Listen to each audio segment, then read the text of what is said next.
पातरे सुगनवा। हमने अपने जमाने में क्या किया, खाया और सोया। तो बचपना खेल में खोया, जवानी नींद भर सोया और बुढ़ापा दे सोया। यही किस्सा कहानी सबके साथ में ये लगा हुआ है।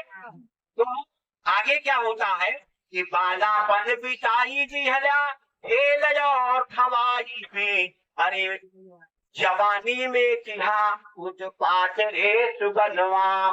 कई के करार अइला माई के गर्भवा से, भूली गइला प्रभु के भजन रे सुगनवा। वृद्धापन आई, बड़े ध्यान से सुनिएगा, और हमारा आपका उसी में धीरे धीरे और हम आप पढ़ रहे। तो वृद्धापन आई गई, इंद्रिय सब शिक्षित हो गई वे। अरे माने गुरु गए वचन रे सुगनवा। अरे अब तो मान जाओ, आप तो साधन भजन करो। वो महाराज ने रास्ता तो दे दिया, लेकिन ये है कि उसकी वादा खिलाफी हम आप कर रहे हैं। तो अभी तक जो हो गया, आज के दिन पीछे गए, अब किया नर गुरु से हेत, अब पता हो क्या जब चिड़िया चुप गई थी। कहा बात जब तुझे सुखाने समय गए पुण्य का पछतान। समय निकलता चला जा रहा। देखो हमको आपको श्वास की पूंजी गिन करके मिली, और इस श्वास की पूंजी जिस दिन खत्म होगी, कोई भी एक श्वास की पूंजी हमारी आपकी बढ़ा नहीं सकता।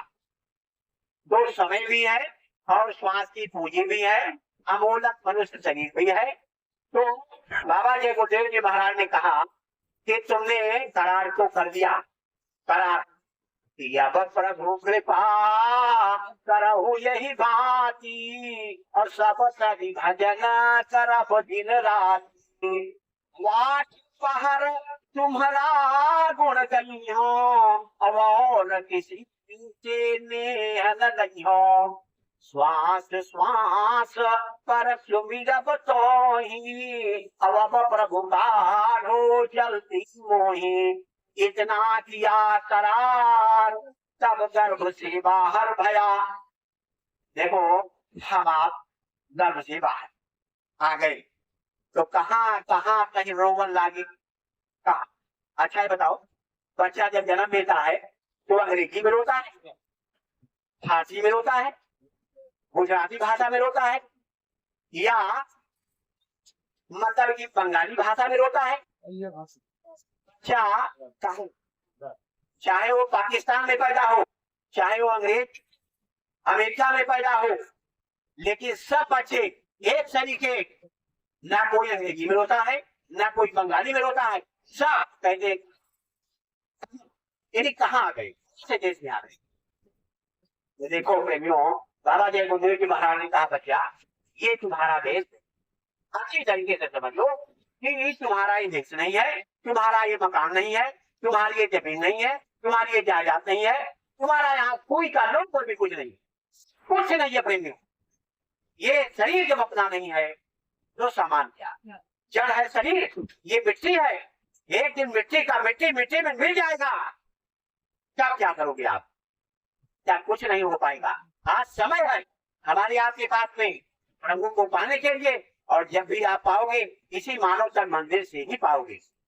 तो कबीर साहब ने कहा मोह को कहाँ ढूंढे बंदे, मोह को कहाँ ढूंढे ढूंढे ढूंढे ढूंढे ढूंढे, मोह को कहाँ ढूंढे बंदे, मैं तो तेरे पास में, मोह को कहाँ ढूंढे बंदे, मैं तो तेरे पास में। ना मैं तीरथ ना मैं मूरत, ना काबे कैलाश में, मोह को कहाँ ढूंढे बंदे, मैं तो तेरे पास में। ये सभी परमात्मा को बाहर ढूंढ रहे, और हमारे अंदर परमात्मा बैठा हुआ, सारे देवी देवता इसी के अंदर बैठे हुए। तो ये शरीर हमारा आपका देवी देवताओं से पलकों बड़ा हुआ।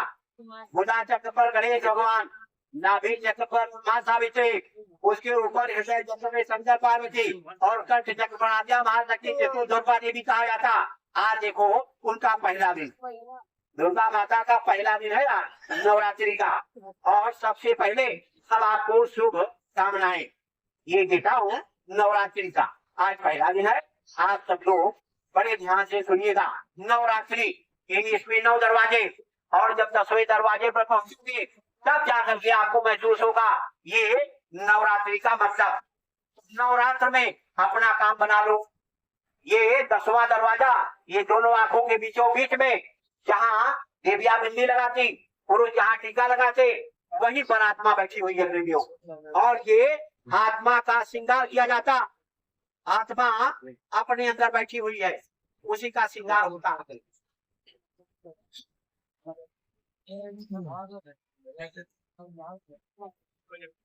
तो ये कांच का टुकड़ा मुझे दे दो, और इसके बदले में मुंह की मांगी कीमत मैं आपको दे दूंगा। जितना आप मांगोगे उतना दे दूंगा।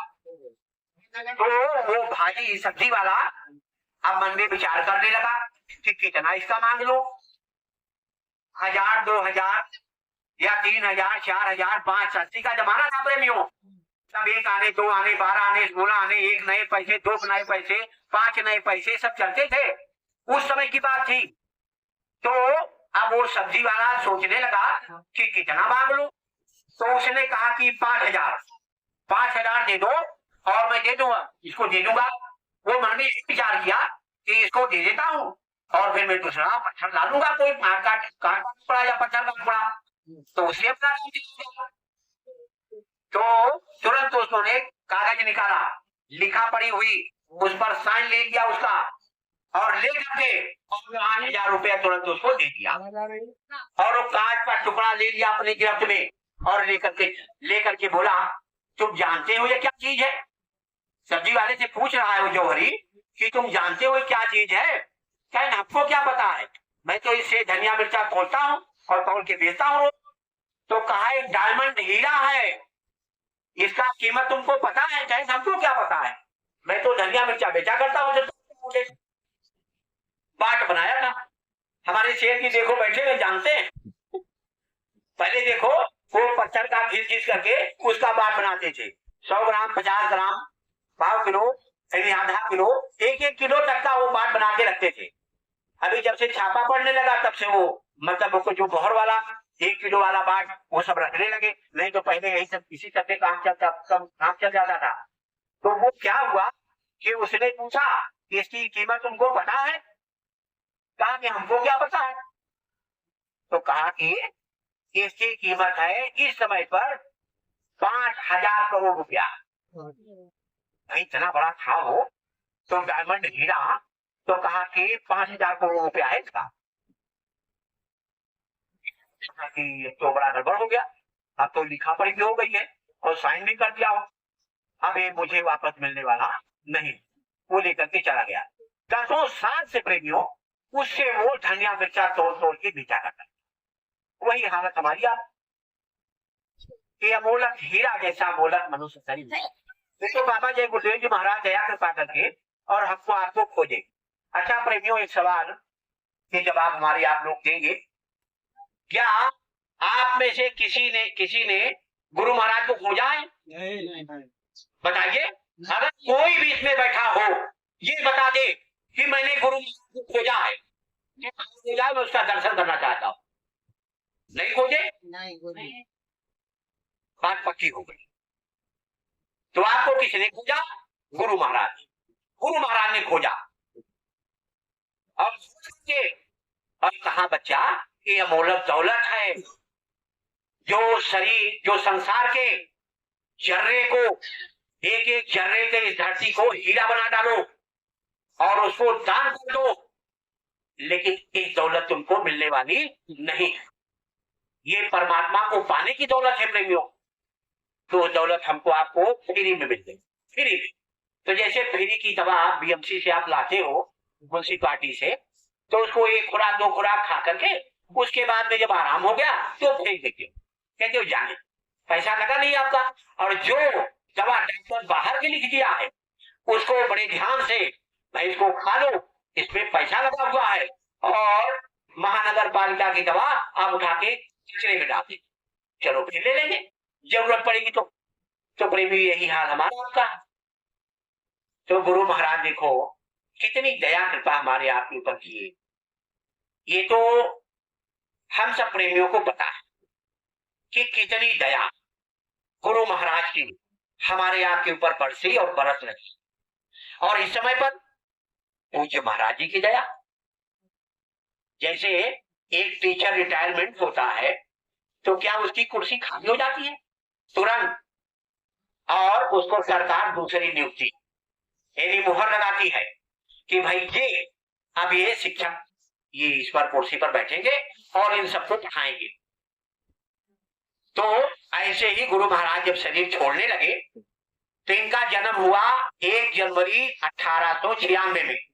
तारीख आप लोग जान लीजिए, गुरु महाराज के जन्म तिथि 1 जनवरी 1896, इटावा जिला उत्तर प्रदेश, खितौरा गांव, नील की कोठरी और मतलब एक ग्राम खितौरा, वहां पर परम पूज्य स्वामी जी महाराज और खुले आसमान के नीचे आ गए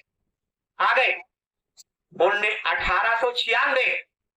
तब हमारा आपका भारत देश जंजीरों की गुलामी में जकड़ा हुआ था अंग्रेजों के।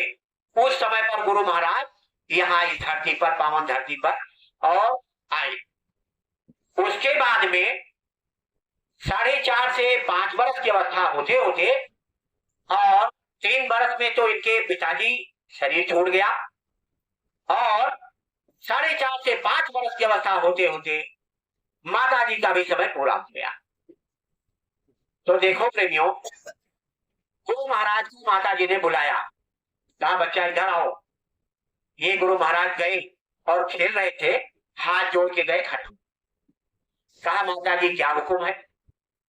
तो कहा देखो मेरा समय पूरा हो गया है, मेरा अब मैं यहां से जाऊंगी और ये शरीर हमारा छूट जाएगा। तो तुमको मैं 2 वचन देती, 2 वचन। पहला वचन ये है कि तुम शादी मत करना, शादी मत करना। और दूसरा वचन कहा गुरु महाराज ने, माता जी दूसरा वचन कहा कि परमात्मा को खोज लेना और भगवान को पा करके तब इस दुनिया से जाना। हमारी माताएं बहनें इसमें बैठी हुई हैं, उनसे हम पूछना चाहते हैं, क्या आज इस संसार में कोई मां अपने बच्चे को कह सकती है कि शादी मत करना? जवाब दीजिए आप लोग। कोई मां ये कह सकती है अपने बच्चे से कि शादी मत करना? नहीं कह सकती। तो क्या वो साधारण थी जिन्होंने आदेश दिया अपने बेटे गुरु महाराज को कि बच्चा शादी मत करना? तो साधारण नहीं। तो गुरु महाराज को 2 वचन यही देकर के और माता जी का शरीर छोड़ गया। माता जी का अंतिम संस्कार जो भी था रीति रस्म के हिसाब से गुरु महाराज ने किया, और जाके करने के बाद तेरहवीं हुई जैसे होता है उसी तरीके से। इनके पिताजी का नाम राम सिंह था गुरु महाराज के, और इनकी माता का नाम था मोहिनी देवी। ये क्षत्रिय परिवार से थे, क्षत्रिय परिवार। तो जब माता जी ने शरीर छोड़ दिया तो गुरु महाराज बैठ के बहुत रोते थे प्रेमियों। किस लिए रोते थे? कि माता ने 2 वचन दिया है। पहला वचन ये है कि शादी मत करना, तो ये तो मेरे बस में है, मैं चाहूंगा तो करूंगा और नहीं चाहूंगा तो नहीं करूंगा। लेकिन दूसरा वचन परमात्मा को खोज लेना, भगवान को खोज लेना, ये मेरे बस में नहीं है।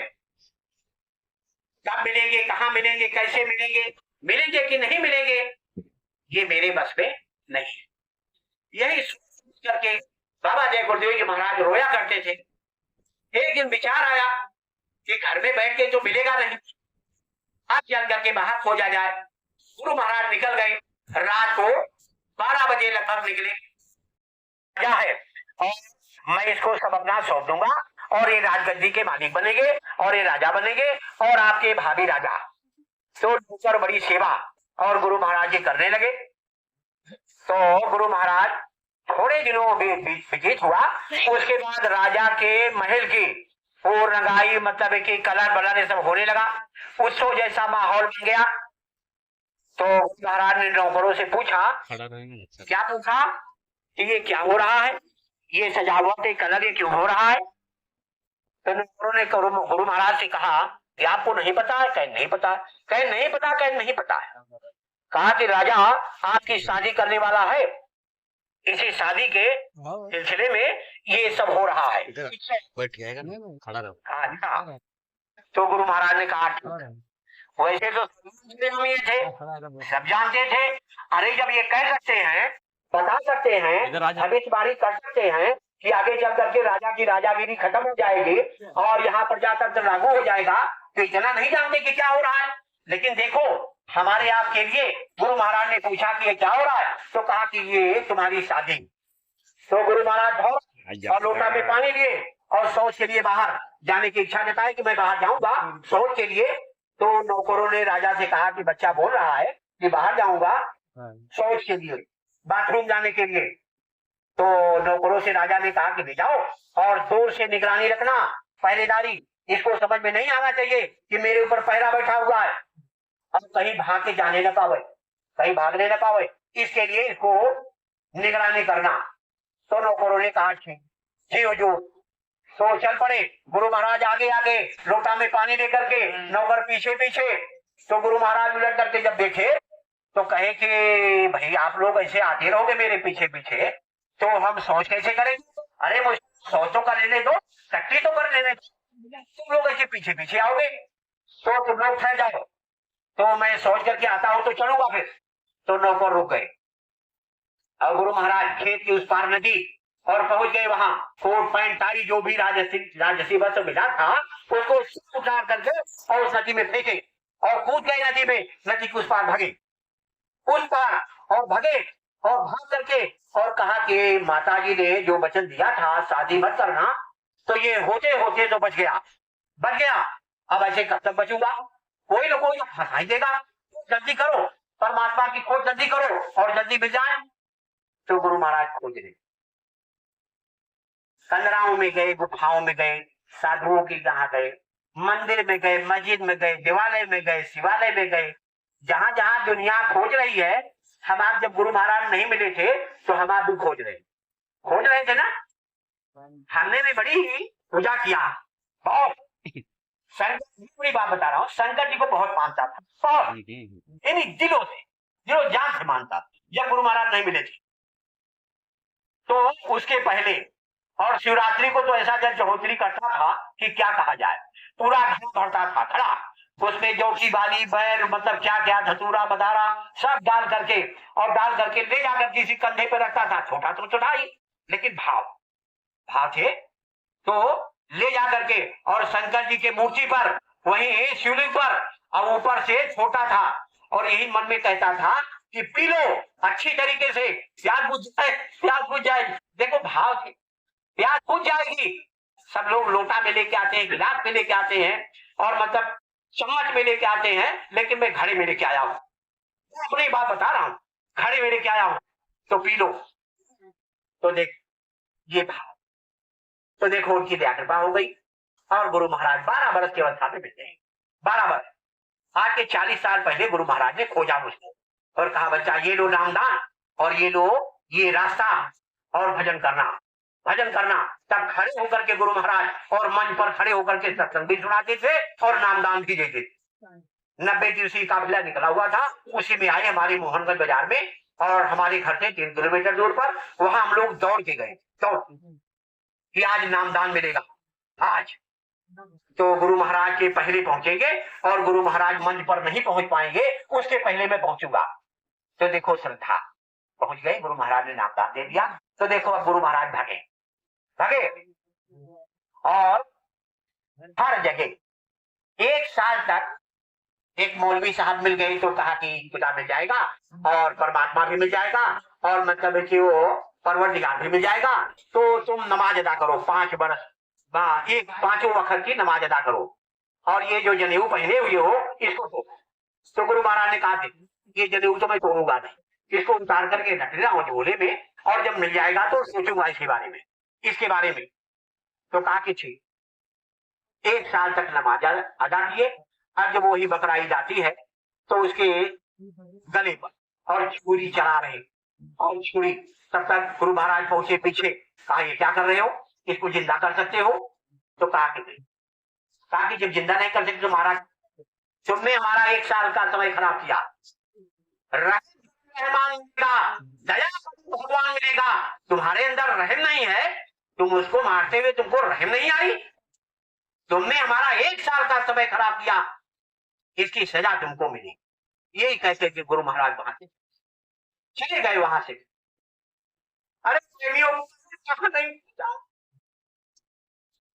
खोजते खोजते खोजते खोजते 13 साल का समय व्यतीत हो गया गुरु महाराज का, लेकिन न परमात्मा मिला, ना तो भगवान मिला, और न कोई बताने वाला मिला कि परमात्मा कैसे मिलेगा।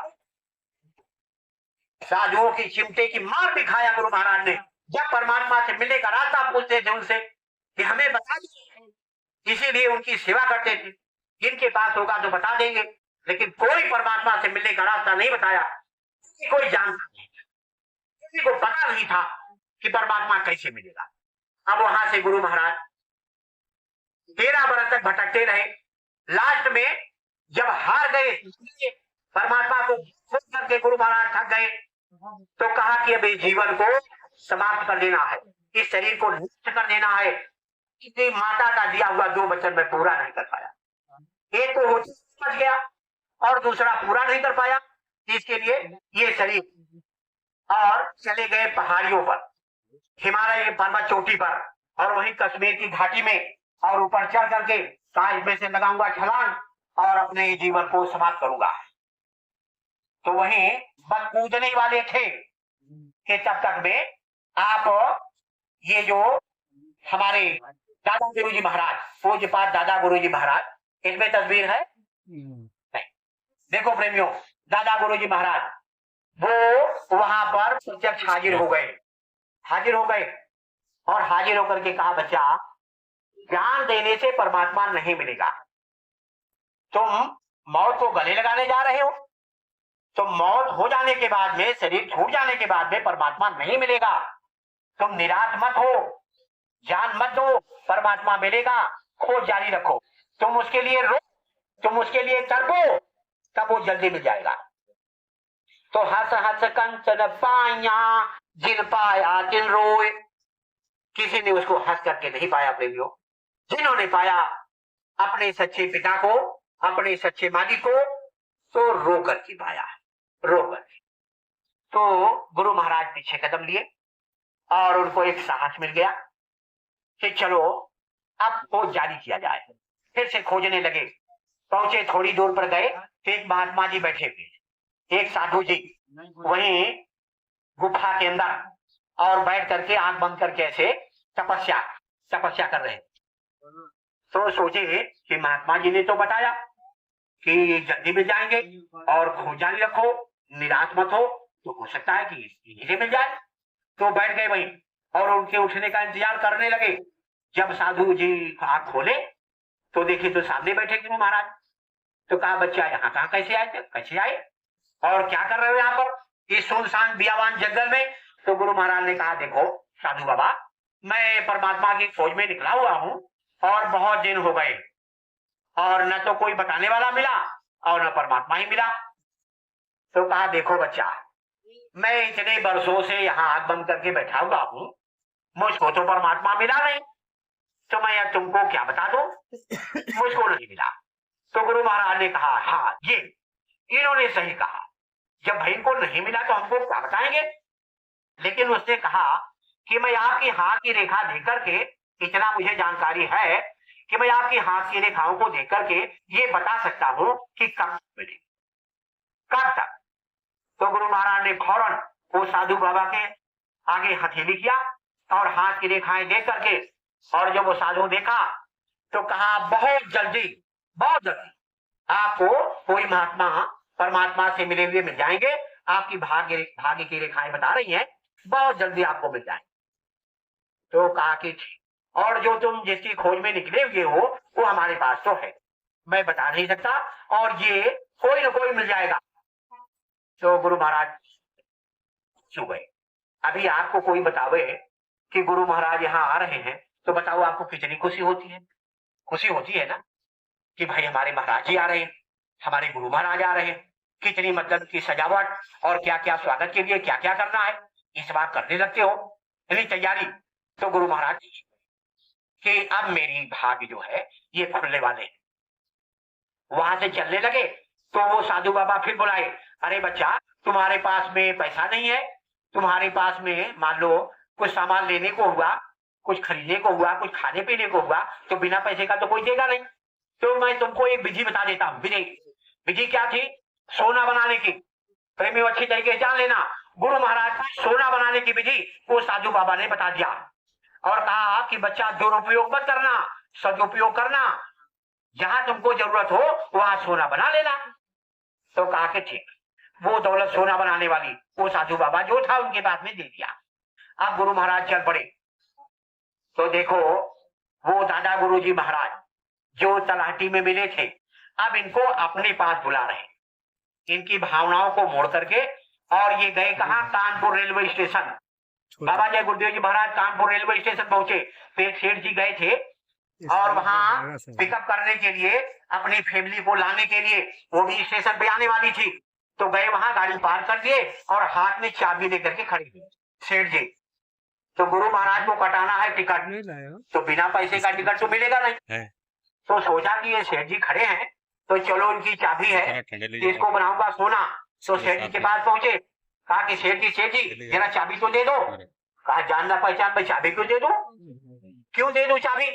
तो गुरु महाराज ने कहा इसका बनाऊंगा सोना। तो कहा क्या मजाक करते हो? अरे कहा मैं मजाक नहीं कर रहा हूँ, तुम्हारे सामने इसका सोना बनाऊंगा और तुमको वापस कर दूंगा। तो कहें फिर उसके बाद उसके आगे कहा कि उसके बदले में हमको मजदूरी चाहिए और मजदूरी दे देना, और मैं कटाऊंगा टिकट। मुझको बात करने का समय नहीं है, आप जल्दी करो, नहीं तो हमारी ट्रेन आएगी वो छूट जाएगी और फिर मिलेगी नहीं, तो इसके लिए जल्दी करो तुम। तो सेठ जी ने विश्वास करके और गुरु महाराज के हाथ में चाबी को सौंप, इसलिए सौंपा कि अगर मान लो ये भागेगा भी लेकर के तो दौड़ के पकड़ लूंगा। इसी विश्वास से और सेठ जी ने गुरु महाराज के हाथ में चाबी को सौंप दिया। तो गुरु महाराज ने ऐसे चाबी दिया ऐसे, और सेठ जी से उसके बाद मुट्ठी बंद किए, और मुट्ठी तो चाबी लोहे वाली सोने की बन गई और सेठ जी के हवाले कर दिए। सेठ जी ने उलट पलट के देखा तो सोने की है। अरे भाई लोहा सोना में अंतर तो होता है। तो सेठ जी ने सोचा ये तो सोना बन गई, तो तुरंत जेब में हाथ डाला और जितना पैसा था वो सब निकाल करके गुरु महाराज के सामने कर दिया। कहा ये सब ले लो, सब ले लो। तो कहा नहीं। उसमें से गुरु महाराज ने कितना उठाया? 8 आना। पुराने प्रेमी जो बैठे हुए इसमें वो सब जानते हैं, नए बच्चे के जनरेशन में पूछो कि 8 आना तो जानते नहीं, रुपया से शुरू होता है। उनके जमाने की, अपने वाले जमाने की जो बातें खत्म कर दिया यानी सरकार ने पूरा सब, यानी 1 नया पैसा, 2 नया पैसा, 5 नया पैसा, 10 नया पैसा। अभी बच्चे सुन रहे होंगे तो कहें ये क्या बता रहे, ये क्या, कौन सा इतिहास है? तो देखो प्रेमियों, आज वो जमाना आ चुका है कि इसको बताना जरूरी है। आप लोग सुने रहोगे जब तो आप जानकारी होगी। तो गुरु महाराज ने कितना उठाया बच्चों? 8 आना। 8 आना, और 8 आना उठा करके और कहा कि, तो सेठ जी ने कहा अरे बच्चा सब ले लो, तुम्हारे काम आएगा। कहे नहीं, मेरी मजदूरी, भाई तुमने तुम्हारा काम किया और मेरी मजदूरी ये हो गई। गुरु महाराज 8 आना लेकर के और गए कानपुर रेलवे स्टेशन के अंदर, टिकट कटाए और टिकट कटा करके गाड़ी आई, उसमें बैठ गए और बैठने के बाद में गुरु महाराज को नींद आ गई और सो गए। थके हारे थे, सो गए। तो सो गए तो स्वप्न आ रहा है, स्वप्न वही दादा गुरुजी महाराज जो महात्मा उनको मिले, मौत गले लगाने जा रहे थे गुरु महाराज, वो महात्मा जी बचाए। और वही महात्मा जी स्वप्न दे रहे कि बच्चा मैं तुम्हारे लिए बैलगाड़ी भेज रहा हूं और तुम इस पर बैठ करके हमारे पास चले आओ। स्वप्न टूटा, गुरु महाराज उठे तो सोच रहे कि कौन सा स्टेशन है, गाड़ी खड़ी थी, वो स्टेशन का नाम अलीगढ़ था। प्रेमियों, वो स्टेशन का नाम अलीगढ़ में कानपुर से चल करके गाड़ी रेलवे थी और वो पहुंच गई अलीगढ़, और वहीं पर खड़ी थी। गुरु महाराज की नींद टूटी और स्वप्ना दादा गुरुजी ने दिया, और वही दादा गुरुजी महाराज भी रहते थे। अलीगढ़ में चिरौली गांव, वहां से अपने दोनों बच्चों को, तो दादा गुरुजी महाराज गृहस्थ वाले थे, गृहस्थ वाले, शादी भी किए थे, 2 बच्चे भी थे, और उन्हीं 2 बच्चों को कहा कि बैलगाड़ी ले लो। तब बैलगाड़ी का जमाना था, आज तो मोटर कार का जमाना है, मोटर कार का, जहां भी जाओ मोटर कार से जाओ। इसमें से कितने प्रेमी ऐसे भी हैं जिनके पास कार मोटर है, ये गुरु महाराज की दया से। अच्छा है, बताओ गुरु महाराज का कोई प्रेमी इसमें बैठा हो, ये कह दे कि हमारे यहाँ मेहमान आ जाए, मैं 2 रोटी इसको नहीं खिला सकता, है कोई प्रेमी? इसमें कोई प्रेमी ऐसा है जो जिसके घर में मेहमान आ जाए और ये कहे कि मुझे उनको खिलाने के लिए नहीं है? ऐसा कोई प्रेमी नहीं। सब प्रेमी यहाँ सुखी और संपन्न है मेरे हिसाब से, जो गुरु महाराज की दया। तो देखो प्रेमियों, गुरु महाराज जब आए बाहर, ट्रेन से जब बाहर आए तो देख रहे सामने बैलगाड़ी खड़ी है, तो वही सपना याद आ रहा है कि वो महात्मा जी तो मिले, कहा कि बैलगाड़ी भेज रहा हूं, तो बैलगाड़ी तो खड़ी है। अब इनके दोनों बच्चे, एक पंडित सुदर्शन शर्मा और एक और बच्चे थे उनके, तो दोनों बच्चों को भेजा और कहा जाओ और एक बालक आएगा, उनको ले आओ इसी बैलगाड़ी पर बैठा करके। कहा पिताजी हम तो पहचानते नहीं उनको, तो कैसे ले आएंगे? तो कहा देखो, काले काले बाल और घुंघराले, कठिला बदन है, मुखमंडल पर तेज है, गोरा बदन है, पूरी हुलिया। और दादा गुरुजी महाराज ने अपने 2 पुत्रों को बताया, कहा ऐसे ऐसे हुलिया वाले, उनको ले आओ हमारे पास में, उनसे कहना कि हमारे पिताजी ने बैलगाड़ी भेजी है और आप चलो इसमें बैठ सकते हैं। तो गुरु महाराज की ऊपर ये दोनों भाइयों की नजर पड़ी, तो कहा कि देखो ये वही तो है जो पिताजी पहचान बताए, और कोई ऐसा दिखाई नहीं पड़ रहा है। तो गए इनके पास में, कहा भाई साहब और चलिए, हमारे पिताजी ने ये बैलगाड़ी भेजा है, तो आप हमारे साथ चलिए इस बैलगाड़ी पर बैठ कर। तो गुरु महाराज ने कहा थोड़ा ठहर जाओ, और मेरा आज सीट पर कुछ सामान रखा हुआ है, तो मैं उसको लेकर के आ रहा हूं, तो चलूंगा। तो गुरु महाराज गए अपनी सीट पर सामान लेने के लिए। तो प्रेमियों ध्यान देना, उनके पास सामान क्या था? एक कमंडल और एक धोती, और एक धोती का 2 फाड़, आधी पहन देते थे नहाने के बाद में और आधी सूखने के लिए छोड़ देते थे। यही दौलत बाबा जय गुरुदेव जी महाराज के पास में थी। वो लेकर के आए और बैठ गए बैलगाड़ी में, और बैलगाड़ी में बैठ करके, और जब चिरौली गांव पहुंचे, बैलगाड़ी चिरौली गांव पहुंच गई गुरु महाराज को लेकर के, तो बड़ी दूर पर और पूज्य पाद दादा गुरुजी महाराज गुरु महाराज को नजर आ गए कि यही वो महात्मा है जिन्होंने हमको मरने से बचाया, जिन्होंने हमको यहाँ तक बुलाया और बड़े बैलगाड़ी से, और जिस करके गुरु महाराज जा करके दादा गुरु के चरणों से लिपट के रोने लगे कि आपने बहुत देरी लगा दी, आप मिलने में बहुत देरी लगा दी, थे आप, हमने आप कहा नहीं, लेकिन आप कहीं मिले नहीं, क्यों इतनी देरी लगा दी? यही कह करके गुरु महाराज बहुत रो रहे थे। दादा गुरुजी महाराज ने गुरु महाराज को उठा करके सीने से लगाया, कहा बच्चा रो मत, जितना तुमने हमारे लिए रोया हमने भी तुम्हारे लिए रोया। अरे क्यों हमारे लिए गुरु महाराज रोते हैं? रोते इसलिए हैं कि हमारे आपके लिए दर्द है, उनको तकलीफ है। उन्होंने कहा तुम्हें देखा तुमको जो है और दया राग हमारे तो वही। ऐसे ही दादा गुरुजी महाराज उनको समझा रहे। शाम के वक्त गुरु माता का एक पुत्र नदी में डूब करके किसी कारण उसकी मौत हो गई थी, तो गुरु माता बहुत रोया करती थी उस बच्चे के लिए। तो दादा गुरुजी महाराज ने दिन बुलाया, कहा तुम क्यों रोती हो, तुम रोती क्यों हो? अरे वो फिर आएगा, वो फिर आएगा, तुम रो मत, तुम रोना मत दो। तो उसी के इंतजार में गुरु माता भी, तो शाम को जिस दिन गुरु महाराज को बुलाए दादा गुरुजी महाराज, उस दिन शाम को अपनी पत्नी को बुला करके यानी गुरु माता को कहा कि वो कल आ रहा है, कल वो कल आ रहा है। गुरु महाराज पहुंचे तो गुरु महाराज को वहीं पर बैठा करके दादा गुरुजी महाराज ने वो परमात्मा पाने की दौलत, वो जो अमोलक दौलत जो गुरु महाराज ने हम लोगों को बख्शीश में दिया बुला करके, शांति से बैठे वही दौलत दादा गुरुजी महाराज गुरु महाराज को सौंप दिए और कहा बच्चा अब ये परमात्मा से मिलने की दौलत है, नामदान है, इसको तुम ले लो और साधना करो। साधना दादा गुरुजी महाराज को कहां से मिली थी दौलत? उनके बड़े भाई विष्णु दयाल शर्मा जी थे, उनके बड़े भाई थे, वो उस समय के पहुंचे हुए संत महापुरुष थे और वही दौलत इनको जब विष्णु दयाल जी शर्मा शरीर छोड़ने लगे तो इनको ये दौलत दे दिया, कहा अब तुम इसके मालिक हो।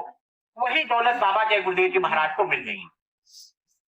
बाबा जय गुरुदेव जी महाराज को परमात्मा से मिलने का रास्ता मिल गया और गुरु भी मिल गए, सच्चा पिता भी मिल गया, सब मिल गया।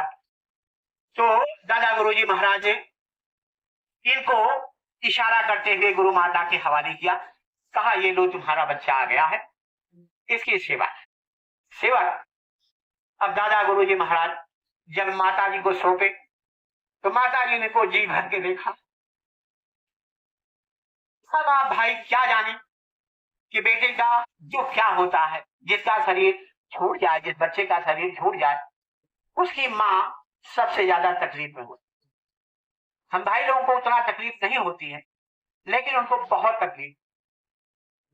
तो गुरु महाराज गुरु माता से मतलब है कि उनके किचन में रसोई घर में झाड़ू लगा देना, बर्तन को धो देना, पोछा मार देना, ये गुरु महाराज गुरु माता का हेल्प कर देते हैं। तो एक दिन दादा गुरुजी महाराज ने देख लिया और गुरु माता को बुलाया अकेले में, कहा तुम जानती हो कौन है? तुम मुझसे झाड़ू लगवाती हो, तुम मुझसे बर्तन साफ करवाती हो, तुम मुझसे घर का सारा काम कराती हो, जानती हो कौन? अरे वहां से आया हुआ है, ऊपर से, और जिस काम के लिए आया हुआ है वो काम करेगा, ये काम आज से मत करवाना उसको। तो गुरु माता ने कहा नहीं करवा। गई माता जी रसोई में चली गई। दूसरे दिन फिर गुरु महाराज गए, झाड़ू लगाने लगे, गुरु माता रोने लगी, कहा मत करो। वो मना करते वो मना करते हैं, कहते हैं। तो गुरु महाराज ने कहा क्यों मना करते हैं? आप काम करोगी और मैं ऐसे बैठा रहूंगा, बैठ के रोटी खाऊंगा, ये नहीं होगा। तो कहा कि कौन मना किया? कहा वो मना किए हैं। कहा कि क्या कहा? तो कहा कि वो वहां से आए हुए हैं और वो इस काम के लिए आए हुए हैं, तुम उनसे बर्तन साफ करवाती हो, तुम उनसे घर का सारा काम कराती हो, आज से मत करो, मेरे ऊपर दया करो, आज से काम मत करो। तो गुरु महाराज लौट आए, वहां से निकले, फिर थोड़ा समय व्यतीत हुआ, फिर गुरु महाराज एक दिन फिर चले। कहा कि माता जी आप काम करती हो, उनको अच्छा नहीं लगता है, मैं भी आपके साथ में हेल्प कर देता हूं। तो गुरु माता बहुत मानती है गुरु महाराज को, अपने बच्चे जैसा। तो बुलाती थी, अलग भोजन तो कराती ही थी, सबके साथ में बैठ के भोजन करते थे गुरु महाराज, लेकिन कभी कभी अलग से बुलाती।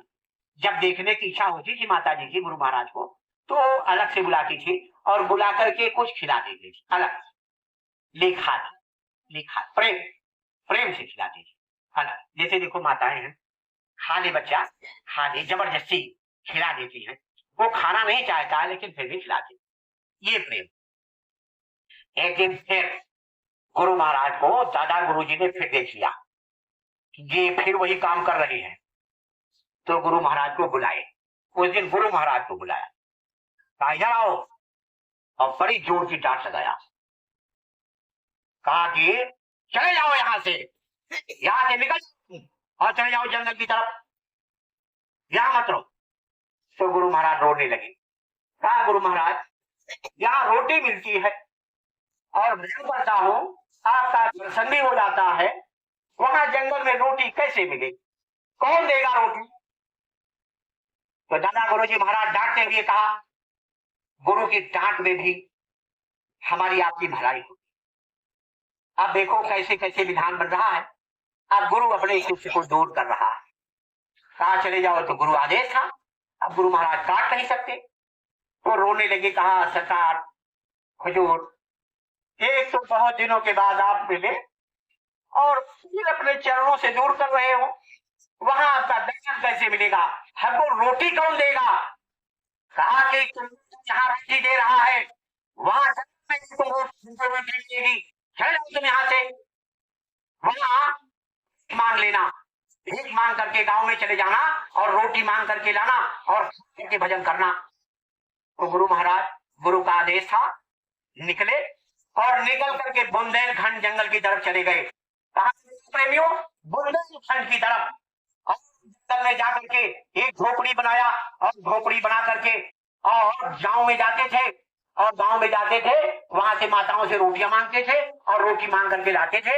एक दिन जाते थे, 7 घर से 7 रोटी मांगते थे, 7 रोटी, और कोई कोई माता तो देती भी नहीं थी, कहती थी डांट के भगा देती थी, इतना हट्टा कट्टा है, इतना मोटा मोटा ताजा है, अरे मेहनत कर ले, मेहनत करके खा ले, क्या भीख मांगना अच्छा लगता है। गुरु महाराज, जिस घर से रोटी नहीं मिलती थी तो ये नहीं कि एक घर और बढ़ा दे, 7 घर में मांगते थे। एक दिन तो गुरु महाराज बता रहे थे मंच से, अपने मुखारबिंदों से, कि एक दिन गए एक माता जी के घर पर और कहा माता जी रोटी दे दो, तो उसने डंडा ऐसे इशारा किया, तू जा यहां से, और मतलब है कि गुरु महाराज डर गए, गुरु महाराज डर गए।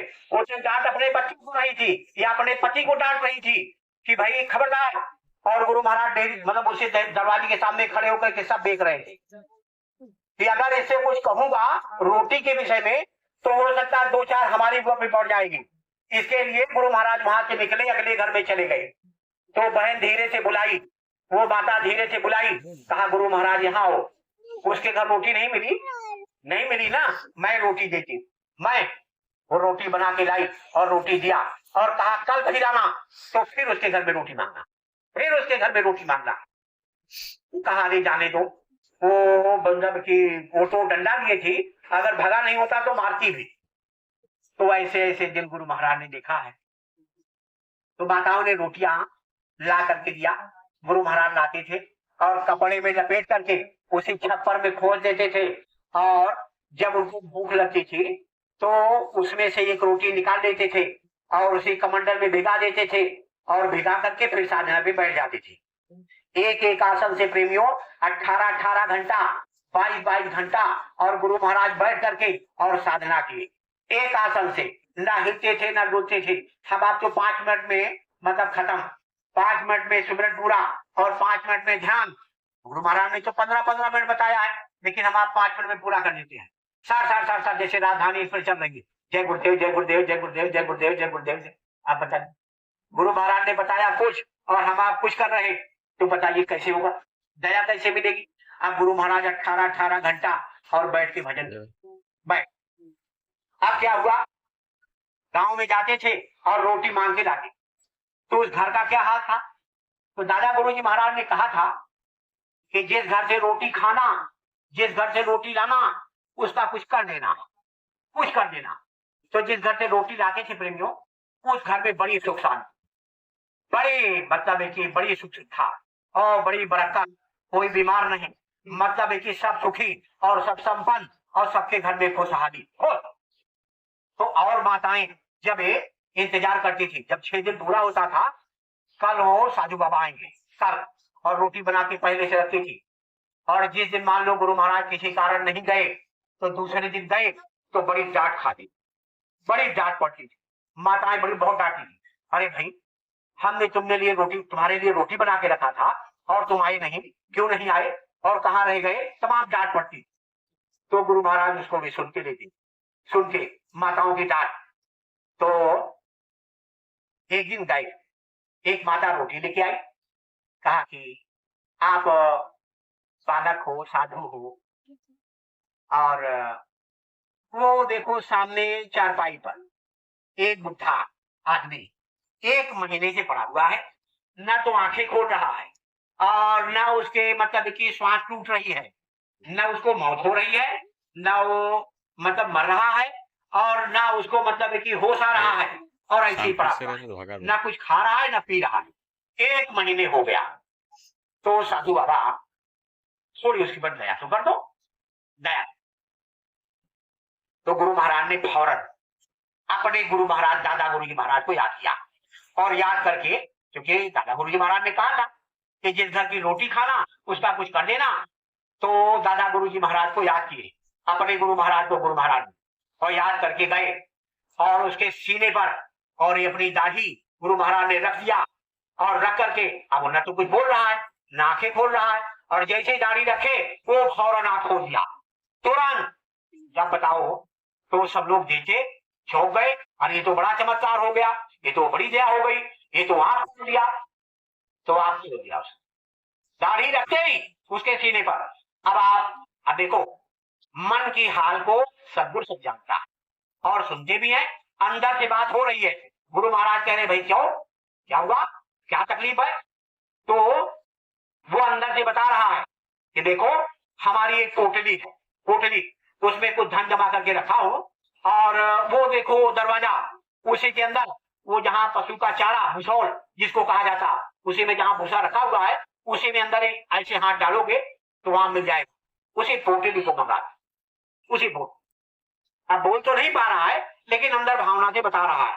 तो गुरु महाराज फौरन एक बच्चे को बोले, बच्चा इधर आओ। वो बच्चा आया, बोला जाओ अंदर वो दरवाजा है, उसके अंदर ऐसे हाथ डालना, और जैसे एक हाथ डालोगे अंदर भूसा में ऐसे खड़बड़ाना तो पोटली मिल जाएगी, मेरे पास जाओ। वो गया, जैसे हाथ डाला फौरन मिल गई, और लेके आया और गुरु महाराज के हवाले कर दिया। गुरु महाराज ने फौरन उसके सीने पे रख दिया उस पोटली को। क्या उसका शरीर छूट गया, प्राण उसके छूट गए, और छूटने के बाद और गुरु महाराज ने कहा इस पोटली को आप ले जाओ, रखो, संभाल के रखना, और मैं फिर जब लौट के आऊंगा तो इसकी तेरहवीं करो, इसका जो भी अंतिम संस्कार करो और सब कर देना। उसके बाद जब मैं आऊंगा तो इस पोटली का बताऊंगा कि क्या करना है। तो पोटली ले जा करके और लोग रख दिए, और उसको ले गए, अंतिम संस्कार कर दिए, और अंतिम संस्कार करके 13वीं हो गई, 13वीं हो गई। उसके बाद गुरु महाराज फिर आए, फिर आ गए। जब पहुंच गए तो गांव वाले झुक गए, पोटली ला करके गुरु महाराज को दिए, कहा कि गुरु महाराज आप क्या करना है इसका? तो गुरु महाराज ने कहा उनके बच्चों से कि पोटली को खोलो। पोटली खोली गई, तो जब खोली गई तो इतना बड़ा सांप का बच्चा, इतना बड़ा, उसमें से निकल के भगा, और भगा तो सब डंडा लेके दौड़ पड़े, अरे मारो इसको, नहीं काटेगा मर जाएंगे, तो जल्दी मारो इसको। तो गुरु महाराज ने कहा खबरदार, वो छूना मत उसको, वो तुम्हारे पिताजी हैं, उनको क्यों मार रहे हो? तो देखो प्रेमियों, जहां आशा वहीं बासा, जहां आपकी शरीर छोड़ने के समय आपकी आस रहेगी वहीं आपका वास होगा। अगर गुरु के चरणों में रहा, ध्यान दीजिएगा प्रेमियों, अगर सदगुरु के चरणों में रहा आपका प्रेम, हमेशा नित्यपति प्रेम आप जगाते रहे, तो सदगुरु के चरण में आप वास पाओगे। इनकी जहां मर्जी होगी वहां ले जाएंगे और चले जाना खुशी खुशी। तो वो सांप, और गुरु महाराज ने इसको बचाया, कहा मारो मत इसको, ये वही तुम्हारे दादा, इसीलिए इनकी शरीर छूट नहीं रही थी, और इनकी इसी में की इच्छा थी। तो जब धर्मराज के अदालत में इनकी जीवात्मा ले गए वो जम के सिपाही, तो वहां पर इनको सर्प योनि में और उस धन की रक्षा करने के लिए उसी में जन्म दे दिया, जन्म। तो ये गुरु महाराज बताए, तो ये बता करके चले आए। तो देखिए आज ये मुक्ति दिवस का अंतिम दिन, यानी 30 तारीख, खूब अच्छे तरीके से इसको मनाए भी। जगह जगह प्रेमियों ने अपनी अपनी सुविधा अनुसार सत्संग भी कराए भी, पहुंचे भी, और उसमें सहभागी भी बने। आज देखो हमारे सामने ये बैठे हुए हैं, तो हमारे पिता तुल्य हैं और आप हमारी माता तुल्य हैं। इनके दरवाजे, इनके इन्हीं मकान में ये अंतिम जो आज समापन इसका होने जा रहा है, तो बड़े हर्ष, बड़े खुशी के साथ। तो देखो प्रेमियों, थोड़ा सा इमरजेंसी, गुरु महाराज इमरजेंसी में और जेल गए, ये आप सभी प्रेमियों को पता भी है, और छोटे छोटे जो बच्चे हैं उनको भी जानकारी करना जरूरी है। 29 जून 1975 को परम पूज्य स्वामी जी महाराज को मथुरा में कृष्णानगर आश्रम से, पुराना आश्रम, वहां पर एसपी और डीएसपी कलेक्टर के आदेशानुसार वहां पहुंच गए। तो कहा कि आपको कलेक्टर साहब ने बुलाया। रविवार का दिन था, आज ही का दिन, रविवार का दिन। तो दोपहर के समय लगभग वो पहुंचे और कहा कि चलो, और कलेक्टर साहब ने, डीएम साहब ने बुलाया।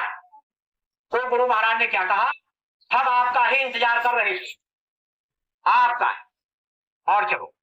गुरु महाराज गए तो इतना बड़ा खर्रा कलेक्टर साहब ने वारंट का और गुरु महाराज के सामने पेश कर दिया और कहा ये है आपका वारंट और आपको अरेस्ट किया जा रहा है। तो गुरु महाराज ने कहा कि हमारा गुनाह क्या है? तो कहा कि गुनाह तुम्हारा ये है कि ऊपर से आदेश है, ऊपर से। किसका आदेश था?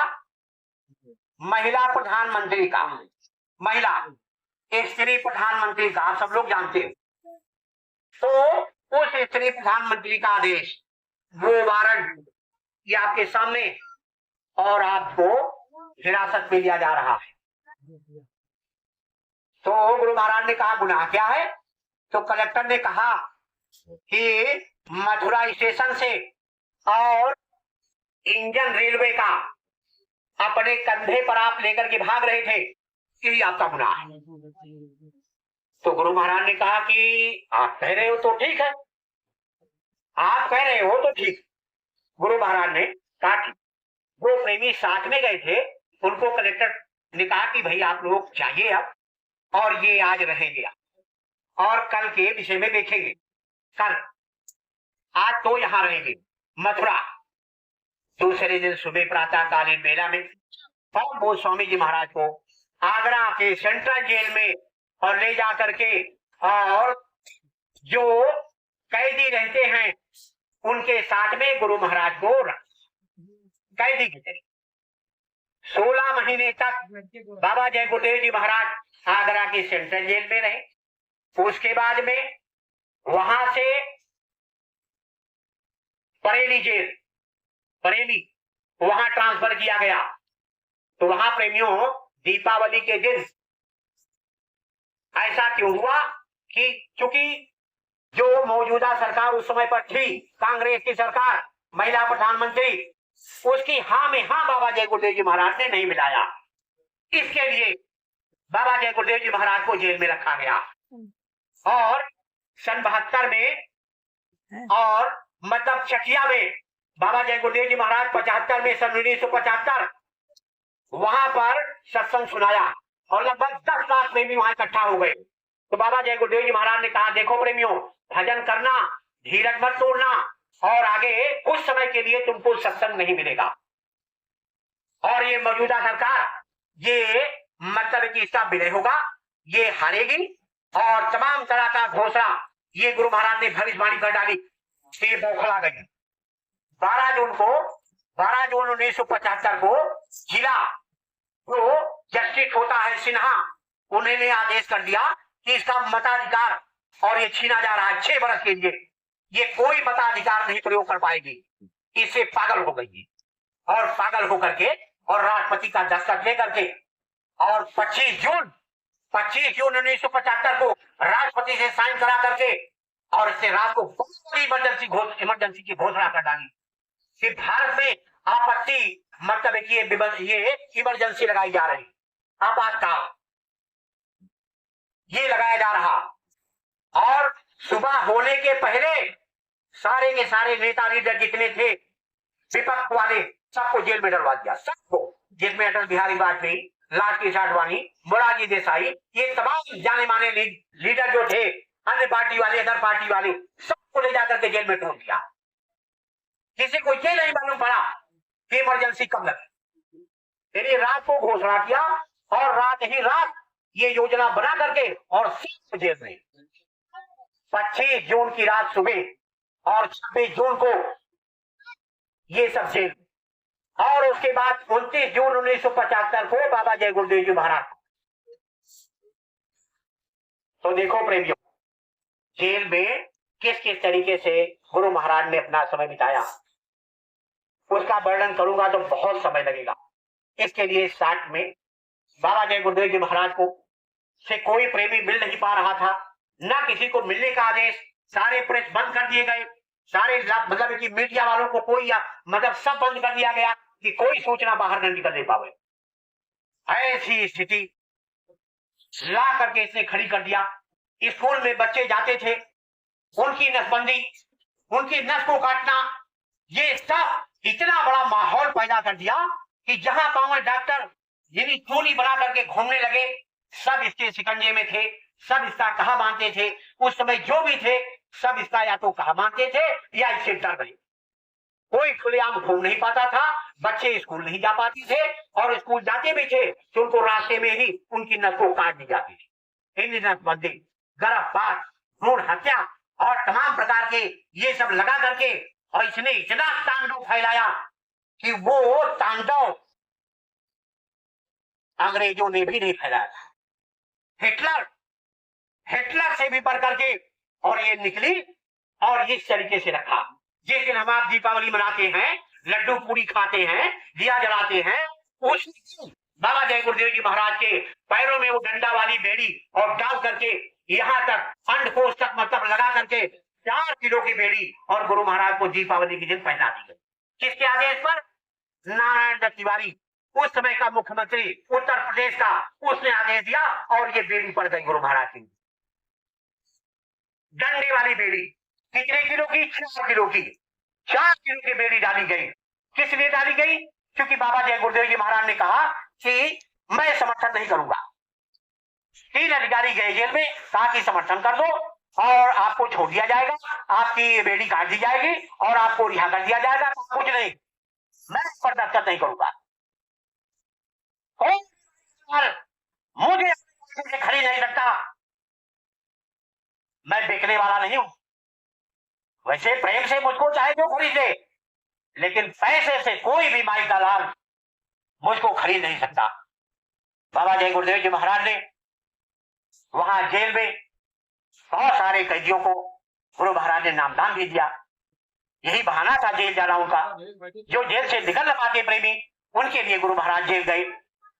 और इस जेल में तो ऐसी रचना रची गई, वही बरेली जेल में, कि इनको फांसी दे दो। फांसी देने का प्रावधान बन गया। एक कैदी को जान से मतलब मार दिया गया, उसका मर्डर का केस, और एक गवाह तैयार कर लिया गया। ऐसे जैसे आप सब बैठे हो, ऐसे जेल में कोर्ट बना दिया गया। वकील एक तरफ, गुरु महाराज एक तरफ, और गवाहदार एक तरफ, और 3 अधिकारी, बड़े बड़े अधिकारी वो बैठे हुए एक तरफ। यानी पूरा जेल में कोर्ट बनाया गया। कोर्ट, जज भी बैठा वहां।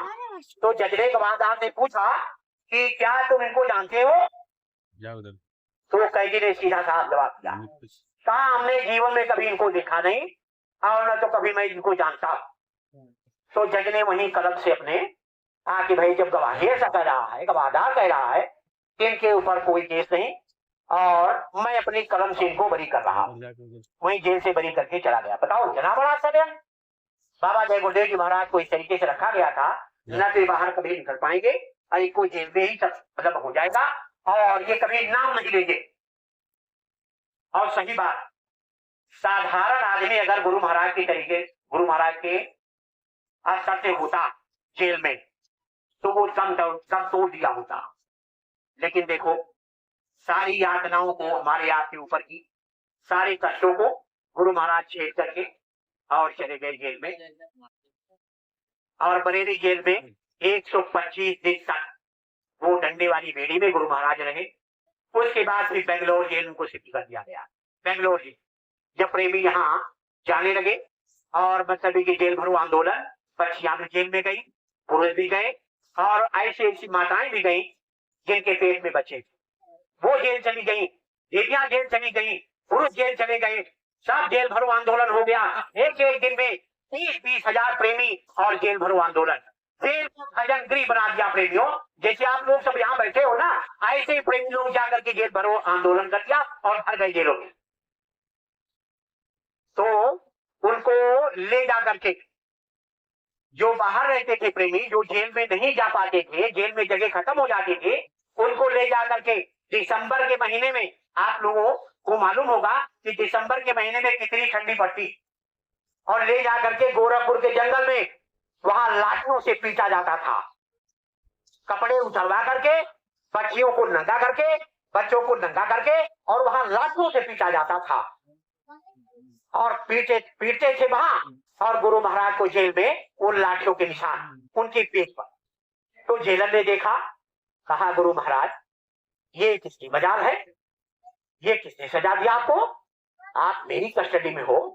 गुरु महाराज को बहुत मानता था जेलर, बहुत मानता था।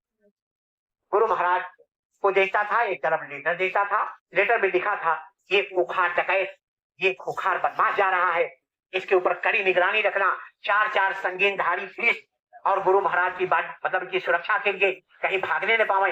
डंडे की बेड़ी तो पड़ी ही थी, ऊपर से हथकड़ी, हथकड़ी 6x4 के कमरे में, और गुरु महाराज को रखा जाता था। बड़ी कठिन तन्हाई, बड़ी कठिन तन्हाई में गुरु महाराज ने जीवन गुजारा।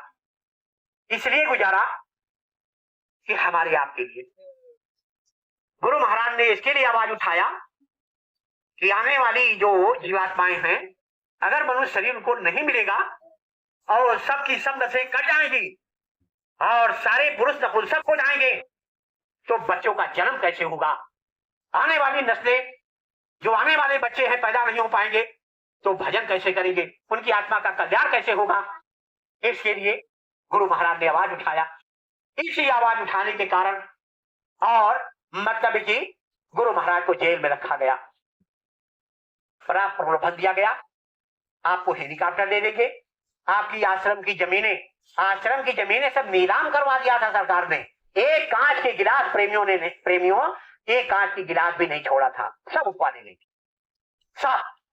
और छापा वहां पर पुलिस का पहरा रहता था, कोई प्रेमी आश्रम पर जाने नहीं पाता था, दादा गुरु का भंडारा नहीं मना पाए लोग। ऐसे स्थिति 21 महीने तक ये लगी रही। तो गुरु महाराज ने कहा कि देखो, वहीं पर मीटिंग किया, ये अटल बिहारी वाजपेयी, ये लाल कृष्ण आडवाणी, ये मोरारजी देसाई, ये जितने भी विपक्षी पार्टियां थी, कहा एकजुट हो जाओ और जनता दल सरकार ये बना लो, और जनता दल का ये सूत्रपात गुरु महाराज ने जेल से कर दिया, और कहा सब लोग इकट्ठा हो जाओ, और सब लोग इकट्ठा होकर के लड़ जाओ चुनाव। और ये चुनाव हो रहा। फरवरी में इन्होंने ये क्या किया, बौखला गई, एकदम से पागल हो गई, और फरवरी में 1977 फरवरी के महीने में विधानसभा को भंग कर दिया, और भंग करके कहा चुनाव होगा, आप चुनाव होगा। उसमें संजय गांधी, इसका लड़का, ये तो बड़ा खूंखार, इससे भी ज्यादा खतरनाक, इससे भी ज्यादा। तो ये सब हुआ। तो जब घोषणा हो गई, विधानसभा भंग हो गई, तो गुरु महाराज ने कहा कि जाओ जाओ, और बच्चे हमारे विचार करेंगे। और ये जेल वाली फोटो, इसको बड़ी बड़ी होल्डिंग और लगाया गया, प्रेमियों ने लगाया, और पत्र के माध्यम से, और मतलब कि पोस्टर के माध्यम से, और पेपर के माध्यम से सारा गजट हो गया, और सब जनता के सामने इसकी करतूत आई कि बाबा जी महाराज को इस तरीके से जेल में रखा गया, डंडे वाली बेड़ी में।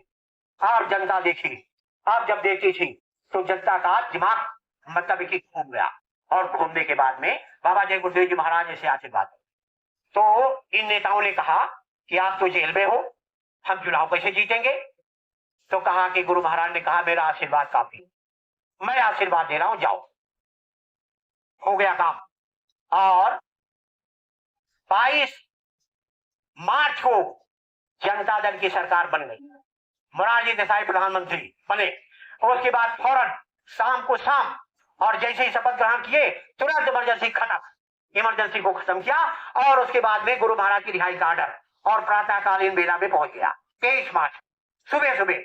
लेकिन प्रेमियों, थोड़ा सा कागजी कार्यवाही करने में 3 बज गया था, और 3 बजे तिहाड़ जेल से, बेंगलोर जेल से तिहाड़ जेल आए, वहां डंडा वाली बेड़ी काट दी गई, और गुरु महाराज को सुख सुविधा जो भी था वो मुहैया भी कराया जाने लगा, और धीरे धीरे माहौल बदलने लगा, और गुरु महाराज की दया हो गई।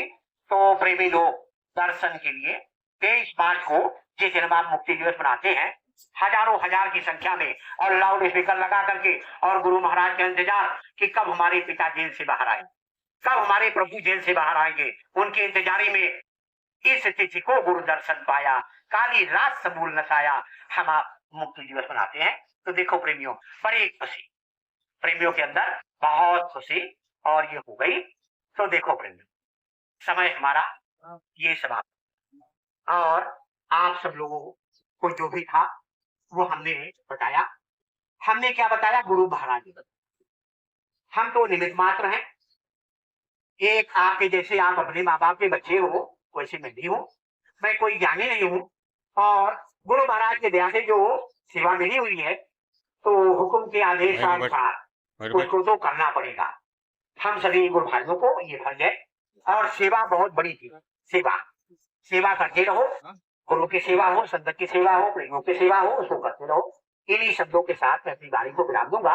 और कहने सुनने में अगर कोई मुझसे हुई हो, कोई शब्द ऐसे निकल गए हो कि आपको कष्ट हुआ हो, तो हम उसके लिए हाथ जोड़ कर कहें, आपसे हाँ प्रार्थी हूँ, और आप लोग हमेशा मुझे क्षमा करते रहिएगा।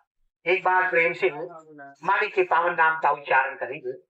जय गुरुदेव। जय वाह वाह वाह, जय गुरुदेव। अब हमारे माननीय अध्यक्ष जी जो भी